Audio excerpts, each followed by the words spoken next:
Good morning, good afternoon, good evening, wherever you may be in the world. My name's Richard Bate, and I'm the President-Elect. I want to introduce you to an amazing person called Tamma Carel. I met Tamma for the first time only 3 months ago, and in maybe a 20-minute conversation, I was completely inspired by her.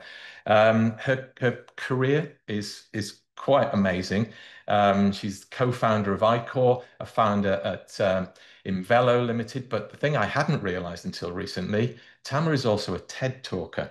So her experience is primarily in the environmental as an environmental consultant.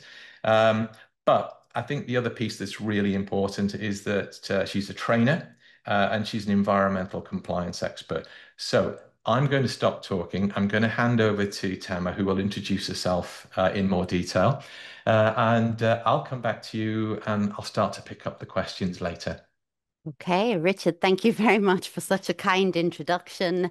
It is a genuine pleasure to be able to join you all today. Obviously, the kind of theme of this session is about understanding sustainability, making it simple, and then also beginning to recognize, as you mentioned, the crossover between sustainability and occupational safety and health, and how ultimately this is for everybody's benefit if we get sustainability embedded correctly within organizations. What we thought would be a good approach to start this session was a little bit of a presentation, if I'm honest, just to kind of lay the foundations, make sure that we're all speaking the same language, we understand all of the words that we're using, and to paint a little bit of a picture really about the complexity of the issue. I'm definitely not going to sugarcoat it. It is complicated, but that's what's so inspiring about networks like this and webinars like this and opportunities like this, because this conversation is so relevant to all of us. So, just kind of by way of introduction, as Richard said, my name is Tamma Carel. I am an environmental consultant and trainer based in Newcastle upon Tyne in the United Kingdom, although I am originally from South Africa. And that has quite a lot to do with my relationship with the environment, my upbringing in South Africa, and kind of my interactions with the natural world and how that shaped, who I am as a person. I run two small businesses in Newcastle, Invelo Limited, which is a consultancy and training, and I co-founded iCore. And kind of as my career has progressed, what I've realized is that there is immense power in regulation to at least set a minimum standard for environmental protection and the protection of health and safety. So I've kind of focused on that and ensuring organizations can get up to kind of regulatory basics before we can decide how to do better as we progress to sustainability. My background in consultancy is very much around helping UK businesses to integrate the United Sustainable Development Goals into their sustainability strategies. And I do that through a number of services, predominantly using international standards and frameworks to provide the structure for better environmental management and better sustainability. And obviously, the development of those systems requires in-depth understanding of regulation. There's a lot of auditing to support it and check our processes. And there's a lot of training and education and knowledge transfer that goes into it. And this is kind of, my passion. Anybody that is willing to listen about sustainability, I'm willing to talk about it. My second business, iCore, is a cloud-based solution that allows organizations to audit themselves against environmental legislation. So taking the perspective that it shouldn't be so hard to know what the law says that you're supposed to do. However, it is hard for organizations to figure that out. So we built an online solution that overall makes that process easier. What all of this does is indicate that I'm bringing a breadth of kind of practical, real world experience to the conversations I have about sustainability and what that means for organizational risk resilience, viability, future sustainability, and kind of just doing the right thing. So, real whistle stop tour into kind of the foundations of sustainability. I like to call this session like Sustainability 101. So it's the quickest way to learn as much as we can about sustainability. And again, my focus here is just making sure that we all understand what we mean when we say we are progressing towards sustainability. There's lots of kind of key themes around this issue, and the most prevalent and the most pertinent is climate change and the consequences of climate change for human societies, for organizations, for countries, and for the world as a whole. I'm sure you guys are very aware that there is an immense amount of science that indicates that the changes to the climate we're observing as a result of global warming can be directly tracked back to the 1960s, about the time of the Industrial Revolution. Climate change is a natural process, but typically it's supposed to take thousands and thousands of years. And what we've seen is this is taking decades. And what that means is that it's happening too fast for nature and for us to be able to respond effectively to it. Now, the best data we get about climate change and what it means and how it looks and how it's progressing comes from the Mauna Loa Observatory, which is based in Hawaii. And it has been collecting data there since the 1950s. And it's kind of the perfect location on this planet to be able to give us an indication of global greenhouse gas emissions, which is what we measure when we understand the impact of our activities on climate change, how we are affecting climate change. Now, from this data coming out of the Mauna Loa Observatory, this is the science that's giving us some of the key numbers, the key indicators to understand how well we are performing in the context of global warming and climate change. So the first number is 1.2 degrees. This is currently the official line as to how much we have caused the planet to warm already, although the science coming out now is saying it's possibly more realistically about 1.5 to 1.6 degrees centigrade that we have caused in global warming, which in turn causes climate change. Understanding that we've caused the planet to rise by at least 1.2, but possibly 1.5 degrees, brings us to our next key number, and that is 2 degrees centigrade. So every conversation around net zero, mitigating climate change is essentially focusing at a global level that we need to not allow global warming to exceed a 2 degree centigrade rise. And although these numbers seem small, 1.2 degrees, 1.5, 2 degrees, what difference does that make in the context of a planet? It's important to remember that this is a living planet that exists as a result of basic biological, chemical, and physical processes. And chemical, biological, and physical processes are usually temperature dependent. So the temperatures do matter because it affects how everything functions. The analogy I give is the human body. If you think about it, we work perfectly at 37 degrees centigrade. If we get sick and we have a temperature of 1.2, we're probably bedbound. At 2 degrees, we're really very ill. At 3 degrees, we're probably being admitted to hospital, if not risk of life. So even these incremental numbers, although they seem small, they really do matter because of how things happen on this planet. So we understand that the temperatures are the limits that we're trying not to exceed. But again, how do we measure this at a global level? So this takes us back to the Mauna Loa Observatory. And the last number that is relevant is 450 parts per million. And that refers to the concentration of greenhouse gases in the atmosphere that cannot be exceeded for us to stay below that 2 degrees centigrade. So to keep below 2 degrees, we cannot exceed a global concentration of 450 parts per million. Now, every month we get data from the Mauna Loa Observatory. And what I've done is I've pulled off the most recent data set from May. What we can see is we're not that far from 450. We are eking ever closer, and year on year, we are seeing this incremental increase before that final threshold.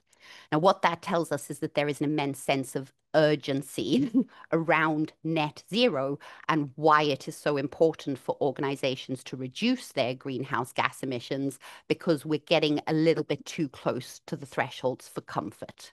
It's not that we won't survive degree rises above 2 degrees centigrade, but life will get harder, things will get more difficult, and it becomes harder to predict just how complicated things could be because we live in a complicated system and it is a complicated world of natural processes that we can't actually control.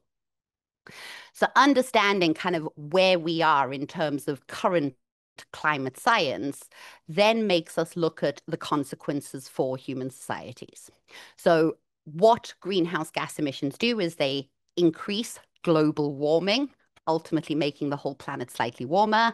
And from global warming, the consequence is climate change. And climate change can look different depending on where you are in the world, because generally what it means is that it is more extreme version of what's normal for that region. So where it's hot, it's going to get hotter. Where it's wet, it could get wetter. Where it's dry, it could get drier. So it's pushing those climate limits. And as a result, we see increased storms, extreme weather events with increased frequency. We see changes in weather pattern, which affects agriculture, food, medicine, products, materials, and everything that we need for our businesses. It's affecting sea levels. It's increasing infections. And ultimately, all of this is pushing pressure on human societies.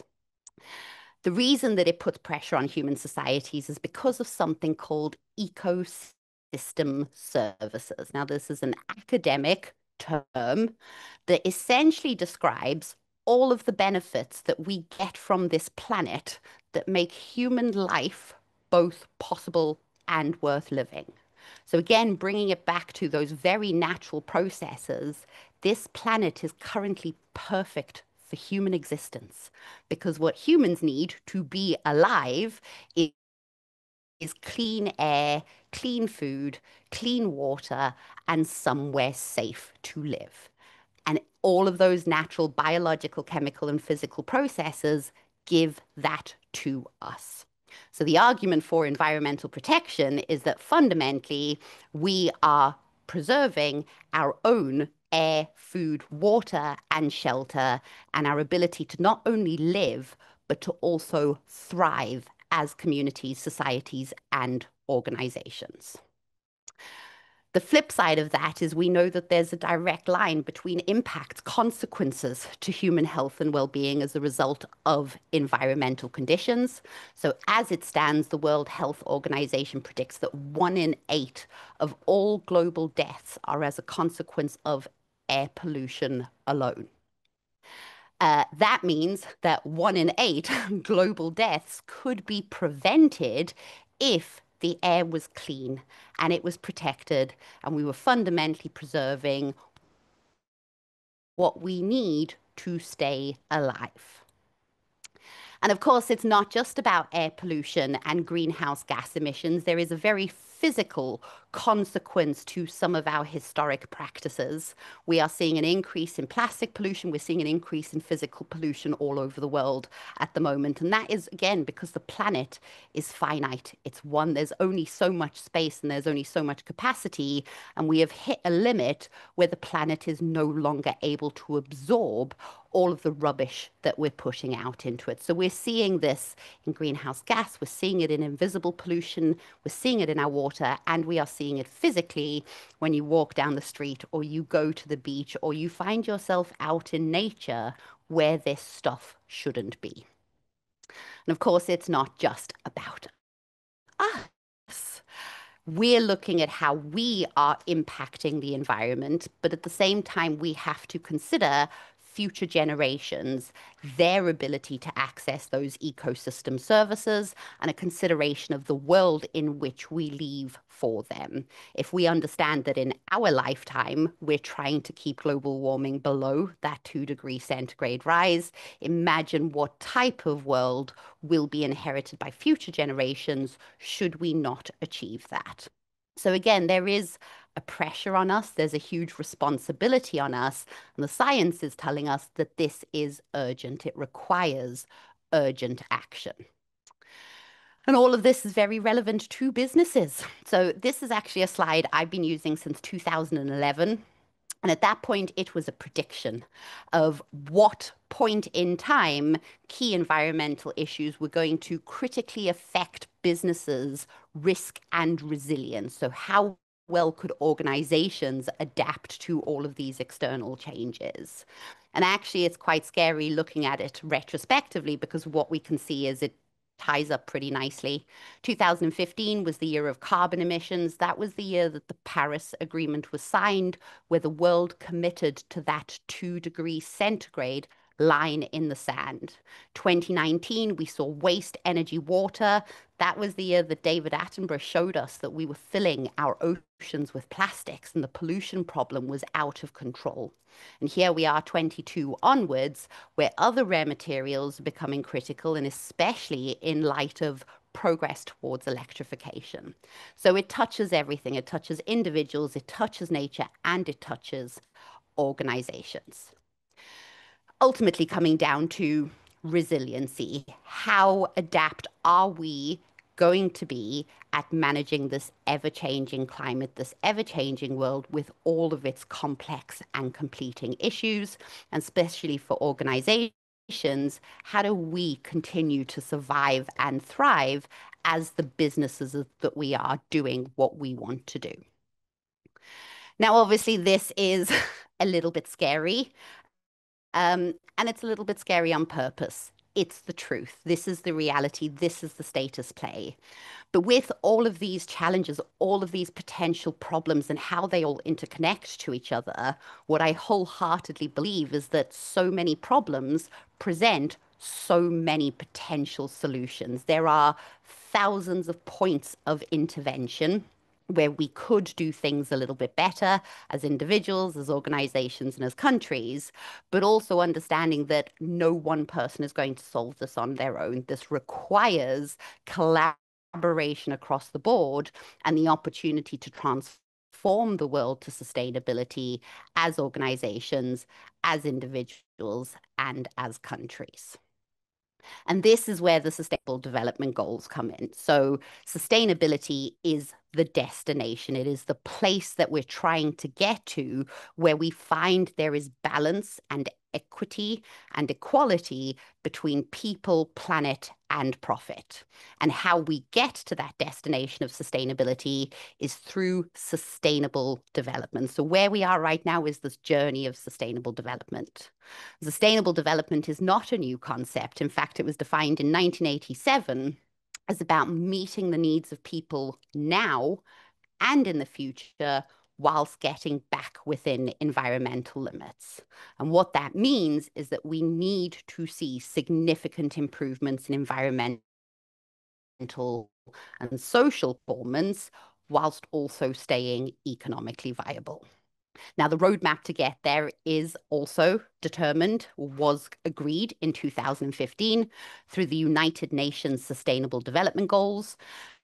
And essentially, these are 17 of the world that need to be solved through development if we are going to get to that destination of sustainability. And again, 17 goals, 169 targets associated with that means there are loads and loads of opportunities for intervention, and how organizations can engage with those can be strategic, it can be operational, it can be through your workforce, or it could be through strategic partnerships. But ultimately, there is opportunity. The goals and business are critical to the success of sustainable development. Ban Ki-moon said that business is a vital partner in achieving sustainable development goals, and companies can contribute through their core activities.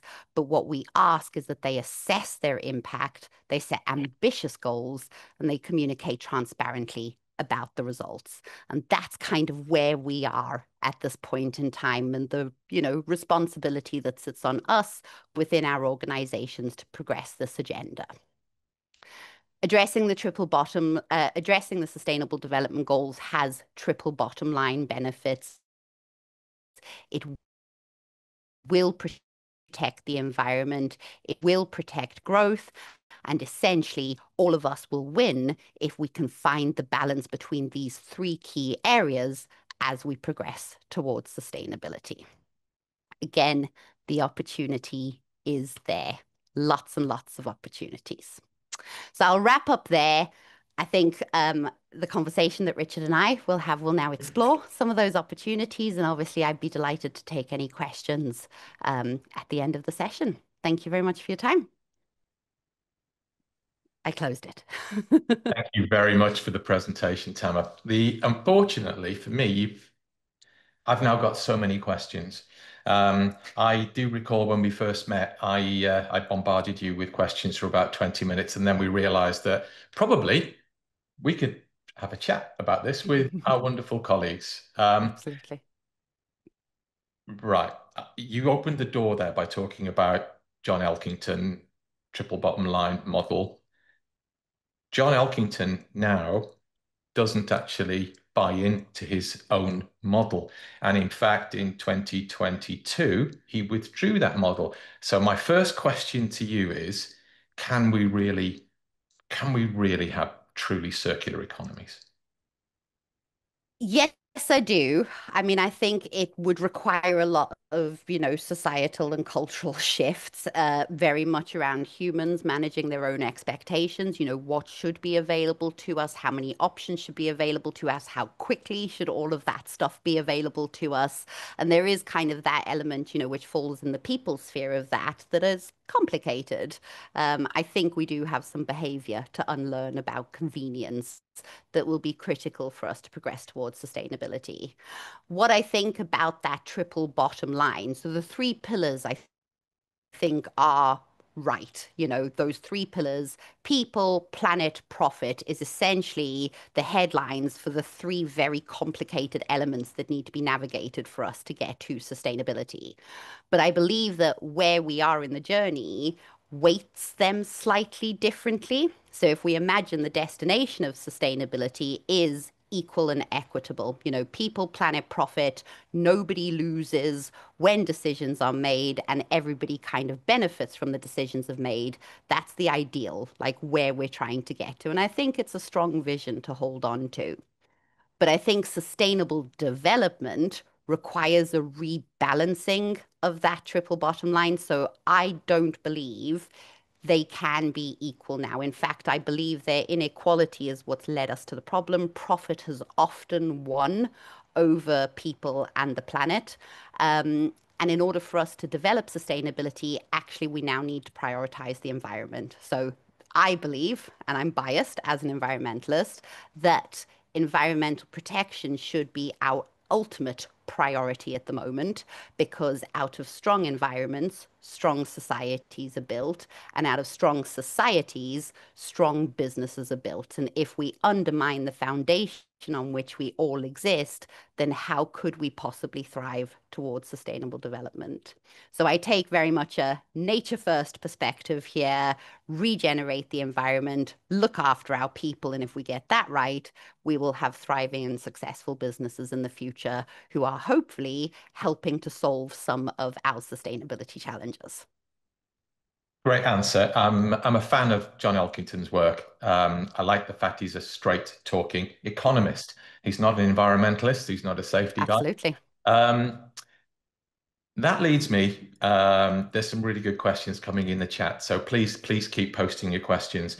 I'm going to stay with people, planet, profit. One of the things that you and I briefly have discussed a few months ago in Birmingham is that overlap between the people part and OSH. So I was very clear with you.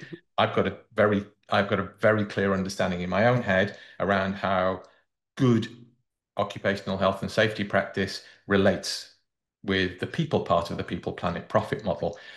How do you see us Yes. uh, perhaps bringing more focus to this in our profession?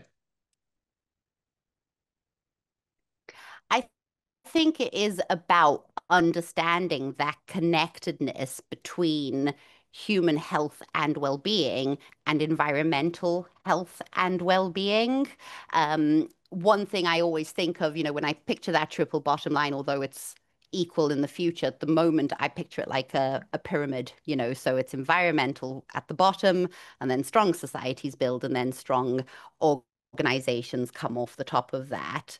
And actually, when I did my TEDx talk, I compared that to Maslow's hierarchy of needs. So if you considered that actually our fundamental needs, like none of us would have workforces if people did not have clean air, clean food, clean water, and somewhere safe to live, in Maslow's hierarchy of needs, if people cannot meet their basic needs, then nothing else matters, nothing else happens. And I think it's understanding, obviously, the impacts that that then has on, our physical health and well-being, but also our concepts of psychological safety.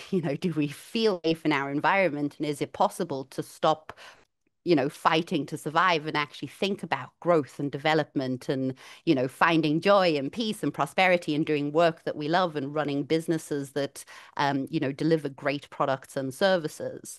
So I think it's about, really bringing it back to basics. Like none of us will be here if we don't protect the environment. And if we want our people to thrive, then actually we need to stop worrying about the environment and know that we're doing the right thing. And then we can focus on the higher pillars of Maslow's hierarchy of needs.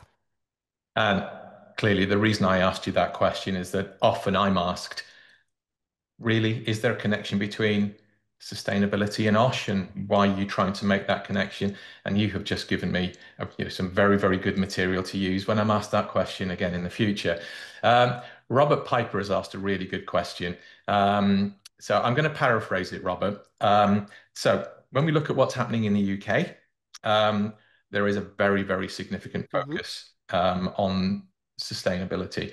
But we look around and we see that perhaps in some developing economies, they're not transforming or they're not even engaged at all. And quite frighteningly, in the USA, Hmm.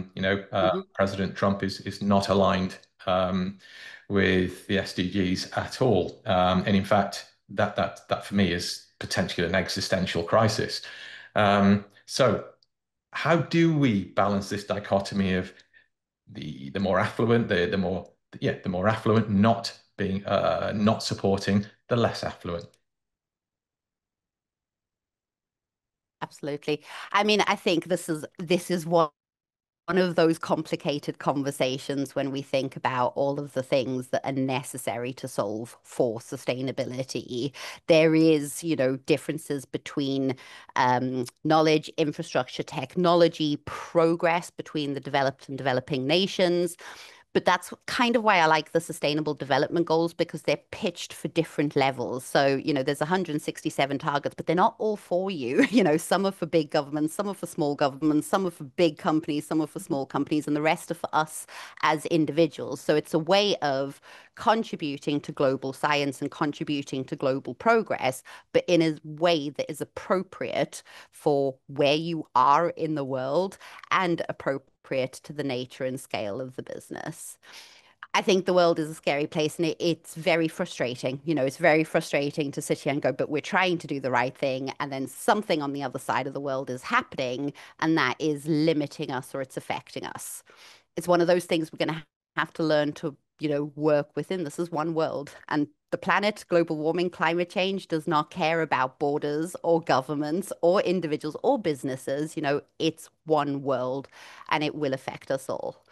The one thing I kind of cling onto is that what is going on in America might be temporary, should be temporary. This is finite. It's not going to go on forever. And I hope that the next solution or the next options that come through are better for everybody. But also, they're a powerhouse globally, but also quite a small percentage of the whole world. So it's kind of like the rest of us could actually still just keep doing the right thing and hope maybe in this case they catch up with us. Like maybe we keep marching forward and set the pace of change, and then the naysayers along the way will either leave or jump on the bandwagon. There is a strong element of optimism that is necessary while we're doing sustainability. We've got to hope, we've got to believe, and I do believe there is a better future. So we've just got to ride the storm sometimes. Interesting. Okay, so we've got two good questions, one from Martin, one from Masimba. But I think before we look at responding to those questions, they're really good questions. I think we need to understand a little bit more about Corporate Sustainable Reporting Directive, CSRD. It's affecting a lot of it's certainly affecting the Hmm. business I work in. So perhaps can you just give us some of your thoughts around CSRD and the implications for business? One of the biggest problems with, environmental management and measuring the impact that businesses have on the environment historically has been really poorly understood. We haven't always had the data available to us, and there's been very little consistency in how businesses collect data and communicate about, their impact or kind of all the parts that they interact with in the environment. So CSRD is coming forward to try and standardize it. And fundamentally, I am an advocate of standardization, but that brings limitations in its own right. So again, we still have challenges around data. We still can't fully measure, all of the benefits of those ecosystem services. Not everything in the environment can have a number associated to it. So what these kind of standardization frameworks are trying to do is figure out what metrics might work for most people or most countries or most organizations and try and get at least just some consistency, because what we need is a consistent baseline to figure out whether we are or aren't going to hit that 2-degree centigrade rise. And unfortunately, the data in the market is patchy. Most of us are just figuring this out. So we're only just starting to get the metrics in. Obviously, it puts a burden on businesses. All frameworks require some process changes, change management, education, engagement, data, potentially technology and all of that kind of stuff. But I think what it is doing right, it is trying to standardize a bit. It's also making that information public. So I think the other challenge that we've had is we've not seen behind the curtain in a lot of cases, in terms of how businesses are interacting or impacting on the environment. So this is trying to bring it forward and just kind of encourage that transparency, encourage that honesty. But, it's a good system, but no systems are perfect. Everything's trying. We're still learning. We're still developing. This is an evolving science. But we've got to do something. We've got to start somewhere. We need some consistency. Thank you. I'm going to pick out, you mentioned metrics, and I work for one of the world's biggest entertainment companies. Um, I think we have more than 130 different events ongoing currently in 30 countries. Now, metrics.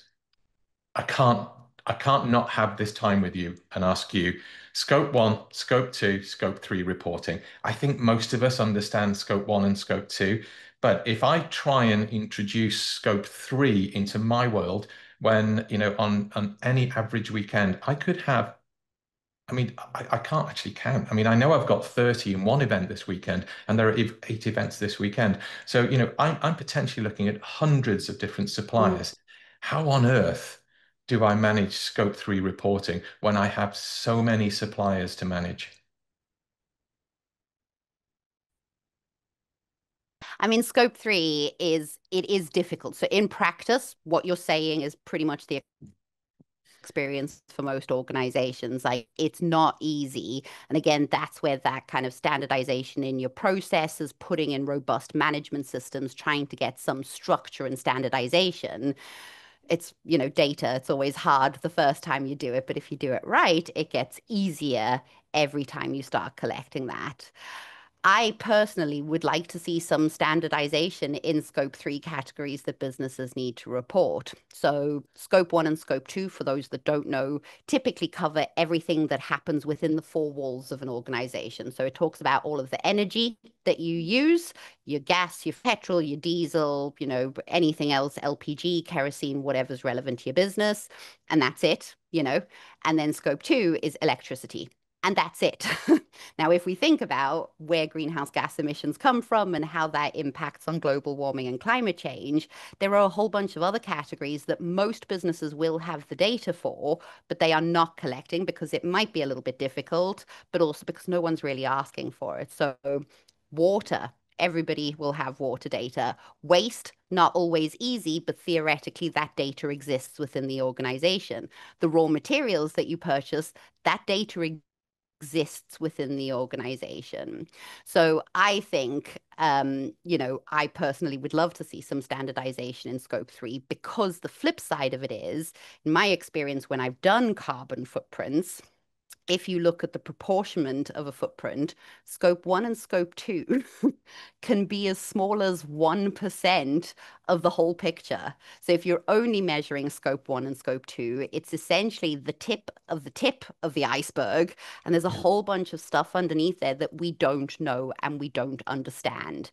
And that again feeds into, well, how can we know if we're going to hit it or not hit it if there's potentially up to 99% of the picture that we don't see?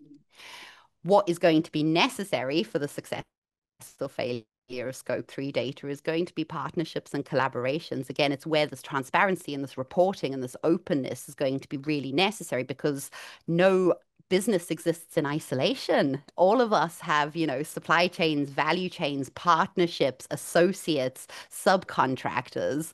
So, you know, it's going to need to be a team sport, but that doesn't mean it's going to be easy. And I think that's it. You have to kind of look at it and go, if we're trying to save the world, like no one said this was going to be easy. It's kind of what theoretically exists, and then how do we put in the processes to try and get that information as much as we can.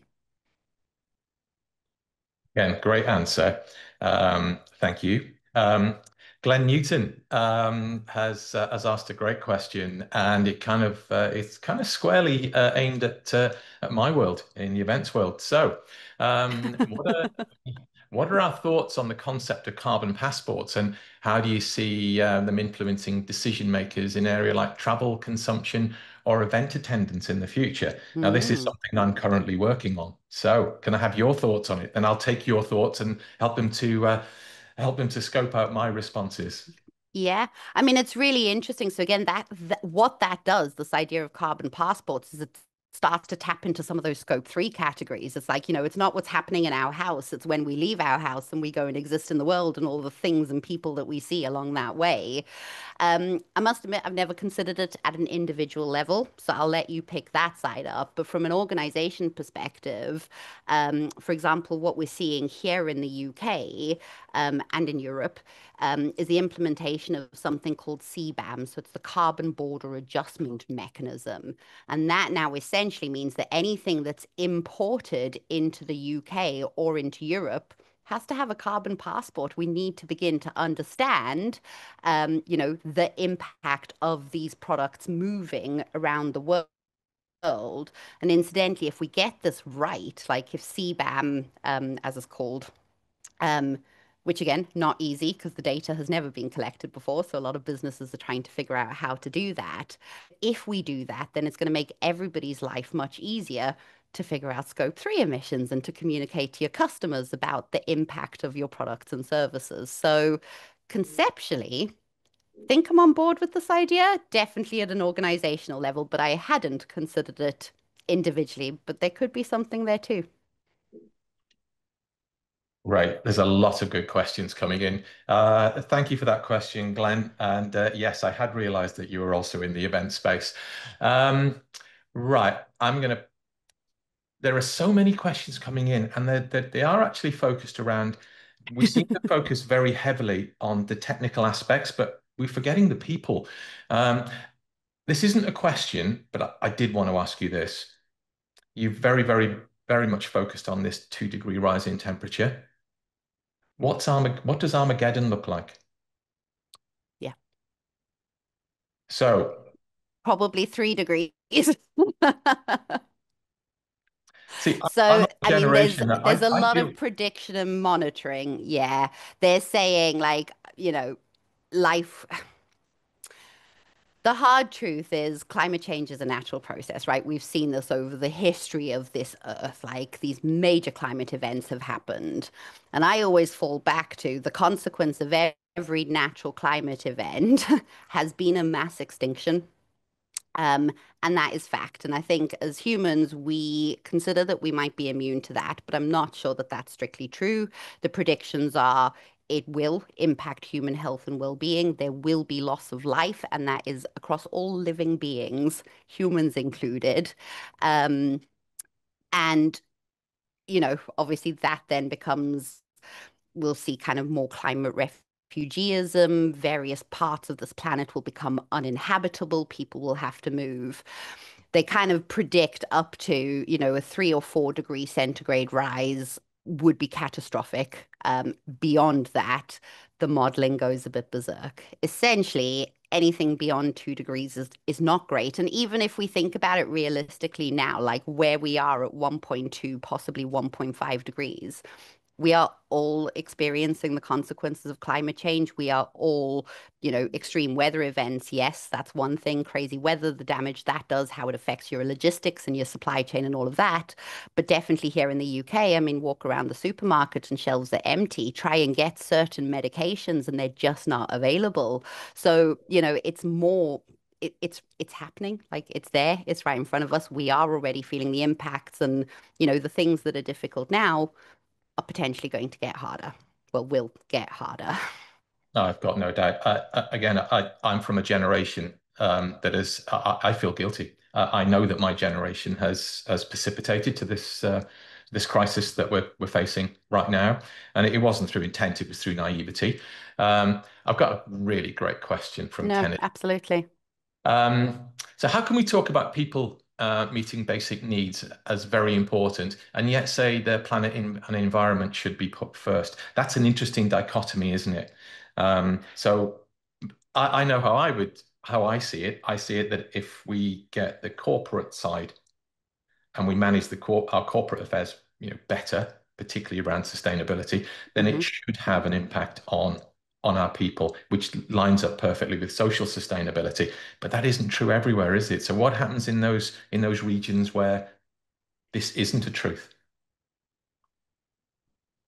I think again, it comes back to those the interconnectedness between people, planet, and profit. Similarly, I say nature first, environment first to protect human health and well-being so that people can thrive and survive.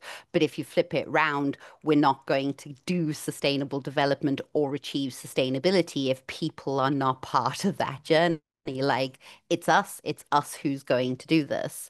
I think wherever you get an organization that fails to value environmental protection and social protection, they are fundamentally undermining their own future sustainability. And I think the flip side of that is public expectations and how much we know and have access to information to and care about the businesses that we engage with. So, I'm sure we can all think of examples of businesses who've ended up on the front page of the newspaper for not looking after their people and how that makes us feel about them. Do we buy from them? Do we support them? Would we want their stocks and shares? No, probably not. They're not great for people.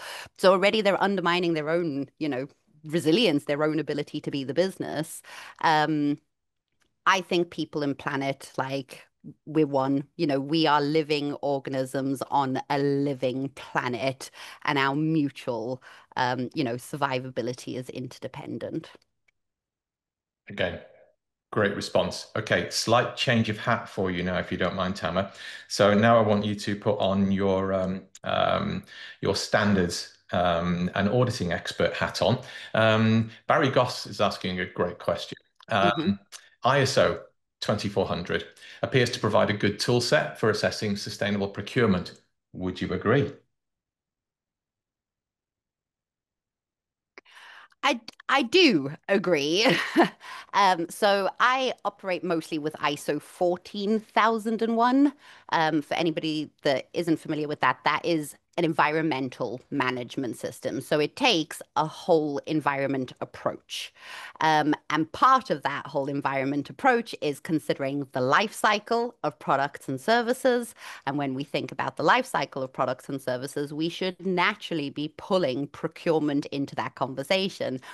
Lots of us are really good at dealing with waste at the end of the line, but how many of us go back and say, well, why are we buying this? Why are we throwing so much stuff away? So procurement is a critical stakeholder in environmental management. If you did 14,001, you'd cover it naturally, but different organizations operate in different ways, can be quite complicated.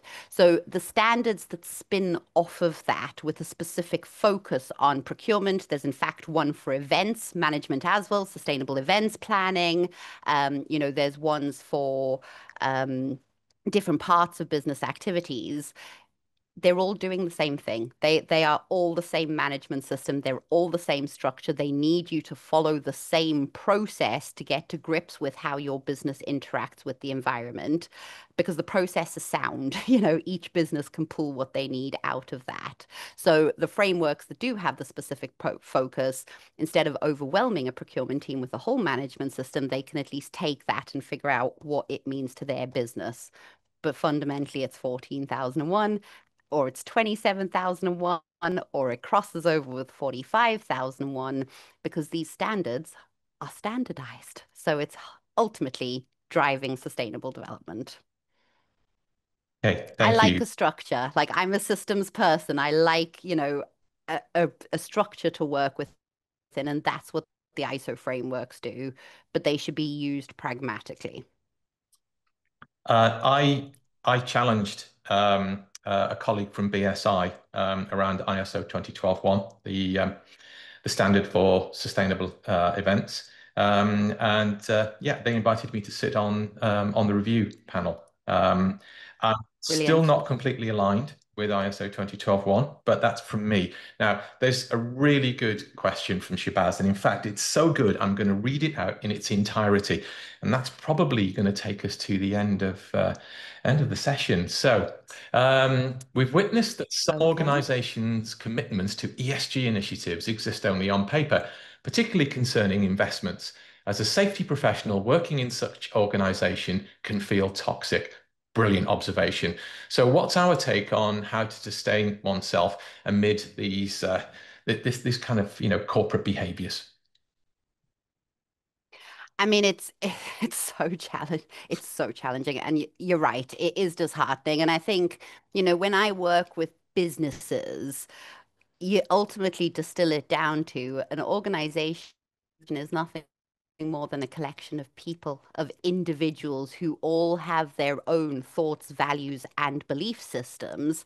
And I do actually believe that most of us want to do the right thing, want to work with businesses that want to do the right thing. I think, obviously being within an organization that is not aligning with your values would be a very difficult position to be. I also think from an OSH perspective, we talk about mental health and well-being as a critical concern, which it absolutely is, but part of that should also be eco-anxiety. There are a lot of people who are really scared right now about the state of the world. And that, environmental anxiety, that eco anxiety ultimately fills into how psychologically safe someone might feel in an organization. So I do think that the two things are interconnected. I do also believe that the organizations that act unethically will, come to the fore and we'll all kind of see the truth behind the curtains. And I think what that looks like in practice is that their workforce will leave, turnover will increase, they will struggle to recruit and retain new talent, and ultimately things will unravel. And I do think that that's a natural process. Organizations that don't look after their people very rarely succeed, for a very long term. But I think from a safety professional, it is understanding the mental health impact that that can have both within the organization and also how people are dealing with the state of the world. So it should be, um, you know, a forefront conversation. And if people are struggling, if your business doesn't align, then perhaps there are other organizations, that would be better matched. Brilliant. We really are running out of time, but there are two questions which I think we can probably cram in and answer quickly. So, Jonathan, great question. When people are given stark choices, they will choose survival profit over sustainability. Can we ever overcome this natural overriding behavior? Great question. I think it's breaking down the difference between survival and profit. The triple bottom line, people, planet, profit, it is the inequality of profit that has created the situation that we are in. It is the prioritization of wealth and turnover and consumption that is ultimately having negative impacts for people and the environment. So, profit over sustainability, no.